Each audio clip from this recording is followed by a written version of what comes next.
जय भीम, जय भारत। मैं महंत मांझी सशक्त भारत चैनल पर इंजीनियर हरकेश्वर बाबू के साथ हम इस बात पर चर्चा करेंगे कि सामाजिक रूप से पिछड़ा, अति पिछड़ा, शेड्यूल कास्ट, शेड्यूल ट्राइब्स सभी अपने अपने जगह पर अत्याचार से पीड़ित है और अपनी समस्याओं से पीड़ित है, दुखी है, आंदोलित है। आखिर जब संविधान में एक वोट का अधिकार सबको है, बराबर का इनको भी है, और सरकार बनती है, सरकार पॉलिसी बनाती है, इसके बावजूद भी ये अलग अलग से पीड़ित है, दुखित है, आंदोलित है। आखिर इसका कारण क्या है, क्यों ऐसा हो रहा है?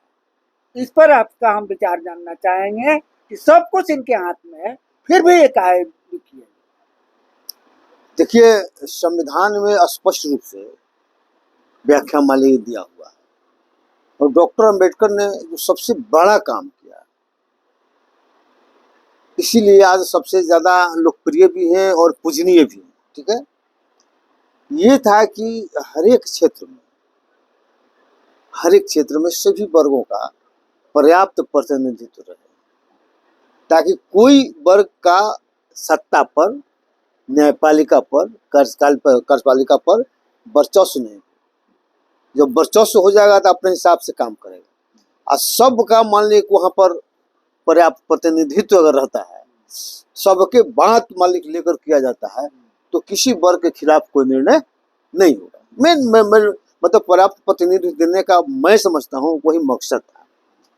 लेकिन आज हम लोग देख क्या रहे हैं कि वोट तो सब लोग दे रहा है, सरकार भी बन जा रही है, लेकिन जो न्याय करने वाला जहाँ है, जो देश को चाहे स्टेट को जो संचालित करने वाला जो संस्था वहाँ है, तो उसमें इन लोगों का सक्षम प्रतिनिधित्व नहीं रह पा रहा है। प्रतिनिधित्व तो कहने के लिए है, जैसे शेड्यूल कास्ट का विधायिका में उतना जीत के जा ही रहे हैं, मंत्री भी बन ही रहे हैं।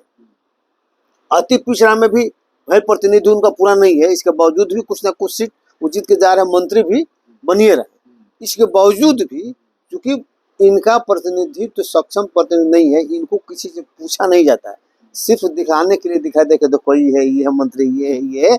और अति पिछड़ों के संबंध में जो निर्णय लिया जाता है तो उनसे राय मशविरा उनसे नहीं लिया जाता है। उसी तरह से शेड्यूल कास्ट के संबंध में जो भी निर्णय होता है तो शेड्यूल कास्ट के नेताओं से जो पार्टी में है नहीं, हमें तो लगता है नहीं कोई प्रतिनिधि भी है। हमको लगता है इस तरह से एक तरफा निर्णय मान लीजिए कि हो जाता है और समाज दुखी हो जाता है। तो अब रह गया कि भाई समाज में प्रतिनिधित्व, सक्षम प्रतिनिधित्व वहाँ जाए। दूसरा, अगर नहीं ऐसा हो पा रहा है तो ये स्थिति है कि आप दूसरे को आप कब तक मान लीजिए कि कहते रहिए कि भाई हमारा अत्याचार हो रहा है, अन्याय हो रहा है।